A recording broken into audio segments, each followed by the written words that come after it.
Now, I wanted to talk about a moment in my life that scared me, and it still haunts me to this day. And it was because of this game, Pokemon Crystal. I know it's weird that I'm wearing a headband, and it's just what I'm comfortable with. Since I made this YouTube, I think I'd feel better keeping myself and my controversial thoughts private. So I know I could be wearing sunglasses or some shit, but I rather look like a weirdo than a douchebag. Now, before I get into what had happened, I want to let you know that everything that I talk about is 100% true. I don't have a reason to lie. I know this sounds like a creepypasta, but I want to let you know that everything that I'm going to be talking about is not a lie. And even though it happened, it made me believe that creepypastas were true.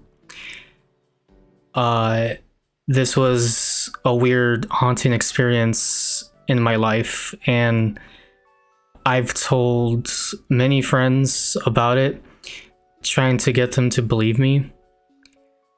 And some people do. Some people do. Some people don't. But I will stay to my word that this actually happened. Now, as I remember, the year was 2001. It was my sister's birthday. She wanted the game Pokemon Crystal. She got it for her birthday. Now, I was about 2 years younger than she was. I was just there with my Pokemon Silver. So I was really jealous of her having the new Pokemon game because I was really into the new animations, seeing the Pokemon move, and just all the new stuff in general. You could basically play as a girl now, which is why she really wanted it.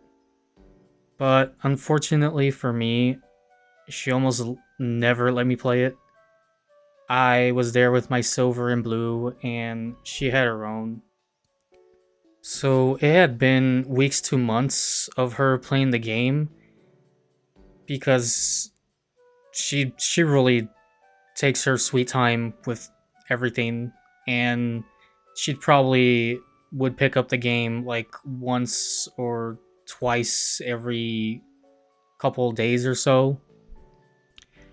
She was the type to level up one Pokemon 20 levels over the other. If I remember her first playthrough in my Pokemon Silver version, she had a Vulpix that was like 40 levels over everything else, and she refused to evolve it to a Ninetales because I guess she just liked Vulpix better. And in her Crystal game, it was Eevee. And I guess I'm guilty of that too, because I remember having a Typhlosion level 56 around my third badge, so yeah, I was not the brightest kid. From what I seen her play, it seemed like a normal game at first, but when time passed on, little did I know this was the glitchiest copy of a game I've ever seen.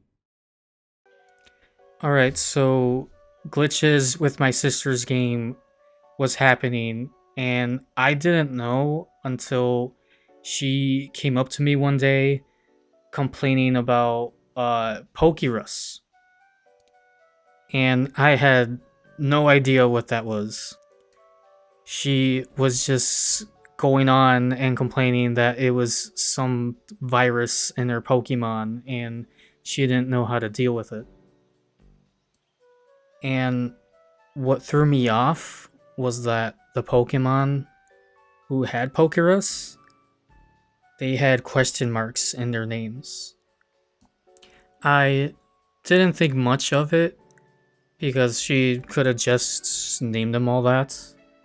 If I remember, the Pokemon who had it, it was a Magmar, Stantler, and I think a Machoke. She wasn't the greatest at building a team. So at this time, I was watching her play more and more. She reached the 8th gym badge, Claire. And from there, out of nowhere, she encountered a missing no. No level, nothing but question marks. As a kid, my mind was blown. It was as if I seen a ghost. The first reaction me and my sister had was to catch this thing immediately. Now, I wish my memory wasn't so rusty, because I do remember catching this thing, but once it was caught, it didn't pop up as a missing no.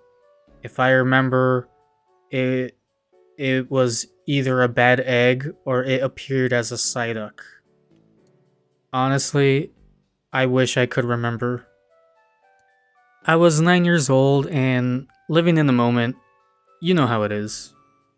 So the thing about this missing no is that it turned into a level 100 Psyduck.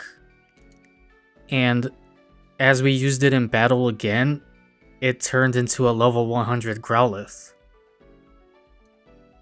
This was hella throwing me off. Every time I kept using this thing, it kept changing to a new Pokemon.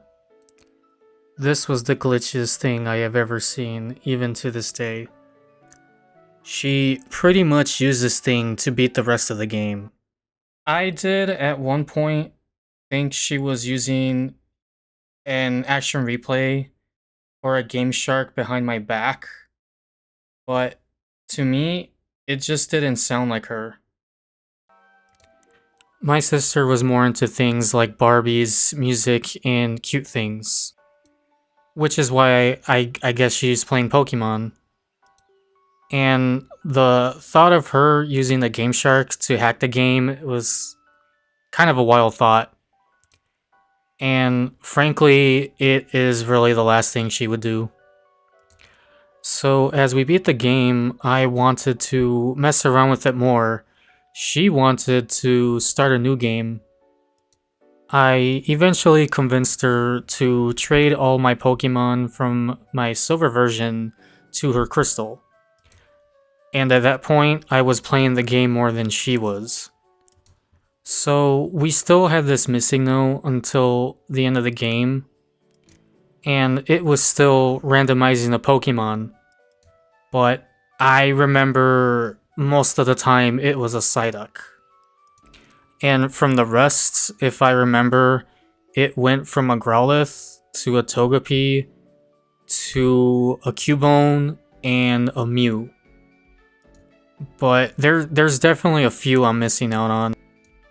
All knowing basic moves like Tackle, Leer, Ember, Psyduck with a Water Gun, Cubone, Headbutts, Mew, Pound, and Confusion, I think, but all these moves weren't good at all.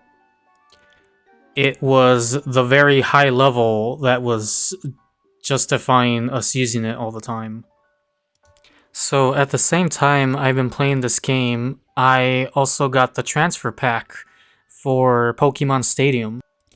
And so this I got at a flea market. Me and my dad used to go all the time when I was a kid. And so me being a dinky kid, I didn't know much about this aside from it connected to Pokemon Stadium. But most Pokemon crap I got was from this flea market, so might as well use it. And as I remember, the main thing I did was use it for the mystery gifts, which was mainly for plushies for your room. And from here on, most of my Pokemon were level hundreds. So at this point, the missing note was rather useless. And I pretty much boxed it. My team consisted of level 100 Typhlosion, Vaporeon, Aerodactyl, Lugia, Haunter, and my sister's Vulpix. Funnily enough, the Vulpix was the first level 100 on the team. One day, I was training a Nidoking. Very low level, I think around level like 17 or so. Around the area of Lake Rage, out of nowhere, I encountered my first shiny. It was a Girafarig. So, I might be seeing things, but I swear I thought this thing winked at me. And also, I forgot to mention, this was on my Pokemon Silver, where there were no animations. So I thought, this was weird. Is this going to be like Pokemon Crystal now, where the Pokemon are moving? But looking back at it now, my mind was probably playing tricks on me. And little did I realize I had no Pokeballs to catch this thing. I was devastated. I remember this moment like it was a week ago. I was not a smart 9-year-old. I mean, look at my team. I remember how I felt eventually ending this thing. I still think about it every now and then because it literally was my first shiny encounter. So one day, as I'm doing 9-year-old stuff, my sister comes running towards me, Game Boy in her hand, yelling that she is battling Ash Ketchum. As soon as my sister told me this, I obviously thought she was lying. She didn't have time to show me how the sprite looked, but the first Pokemon I seen was a level 0 Tauros. I told her, "Where did you find them? How? What?" She told me she went to the building in Viridian City, right around the area where you get the Earth Badge. So then I told her, "Wait, what? How? That guy usually has a Meganium, a Typhlosion, and a Feraligatr." All she told me was that she was messing with the transfer pack with Pokemon Stadium, the same as me. She was very adamant that this was Ash Ketchum. And I was there like, yeah, okay, whatever. I knew I was grinding there every day because I remember there was a timer that trainer Cal would appear once every 24 hours. And out of nowhere, my sister says Ash Ketchum just appears. So then she gives the game to me for me to battle him. And the team she picks was a Chansey, Vaporeon, and Typhlosion. So I was like, okay, level 0 Tauros, I don't know what to expect. So immediately, without a second thought, I one-shotted it with my Chansey, hit it with a Psychic, and yeah, I know, believe it or not, it was a level 0 Tauros. And for his second Pokemon was a level 66 Pidgeot. This one was the most normal one out of the rest. It just hit me with a wing attack, and then I'm pretty sure it was Whirlwind. And even though I got sent out, I did hit it with the Psychic. It didn't one-shot it though. But I do remember taking it out with a Typhlosion. So then it sends out its third Pokemon, and this was where it got pretty wild. And I will forever remember this vivid memory because it still haunts me to this day. This next Mon was a level 250 Charizard. I did not believe it. Me and my sister both. She was telling me that I could not beat it. Either way, I had to try. Again, this could be me as a kid just hearing things, but what this Charizard sounded like, it did not sound normal. Its cry, it sounded more something like this. As much as I was stupefied by its ridiculously high level, what threw me off even more was its moveset. I mean, the first thing that this thing hit me with was with Pound. One-shotted me. Level 100 Typhlosion. So then I was like, okay, I do have a Vaporeon, but I'd rather save that one for last, so I sent out Chansey. So to no one's surprise, it one-shots me again with Pound. And I was like, okay, better luck with my Vaporeon now. And I was thinking to myself, oh, please work, I need to Hydro Pump this thing. Or at least Surf to be safe. And so this next move that this Charizard does was Ice Punch. It decides to hit me with a not very effective move. And honestly, I thought I was gonna survive this. And even though it used a move like that, that level was just way too high for me to survive anything. That Vaporeon was probably the best thing I had to take it on. But that fight was hopeless, for real. What an unfair fight. Biggest BS of my life. I could not believe my sister could not believe me. I took that whole battle way more personal than she did. And after that battle, literally nothing but a fade happened. It was the same sprite, the same as the player, and the game resetted. I was so upset. I immediately turned it back on, tried to go to the same place. And what happened next nearly made me drop my game. There was nothing in my PC box, not even the missing no. Nothing but the 3 Pokemon I used on the last battle. Chansey, Typhlosion, and Vaporeon. I even went back to where I battled Ash. And nothing was there but the person that was telling me to come back the next day. If I could remember what my sister said, she said that the game was broken and to just start a new game. But really, I don't know anyone that can take an L like that. Back then, I probably wanted to break the game. After all that grinding and hard work, it was just gone like that. And from there, I kinda quit playing it. With my sister starting a new game. And I would just kind of fiddle with back to my Pokemon Silver every now and then, using the transfer pack on Pokemon Stadium, grinding the plushies. My sister stayed on her Crystal, barely would play it, and never really reported back any other glitches. She would honestly play it less than once a week.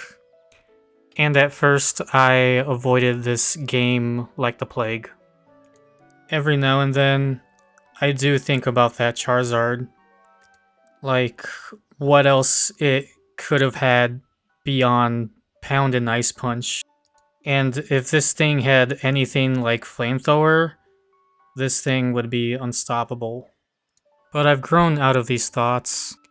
It's been way too many years for me to even think about it anymore. My sister eventually lost a copy after a few years of having it. Was definitely something she would do. And it's highly likely that it's somewhere deep in my basement, where all my figures and things that I've had from the early 2000s, from the 90s too. but sometimes I like to think that it will appear in my hands one day. Or at least this glitch will be explained. Truly, what I think this was a haunted copy of Pokemon Crystal. But in reality, this was most likely an unfinished glitch copy that was an accident. And maybe I ended up getting my hands on a Pokemon Crystal copy that wasn't supposed to be. But I'm finally glad I could talk about this. And one day, I hope my questions can be answered. So, this is my haunted Pokemon story. And thank you so very much for those of you that listened in. This is my first true story, and I hope to be making more.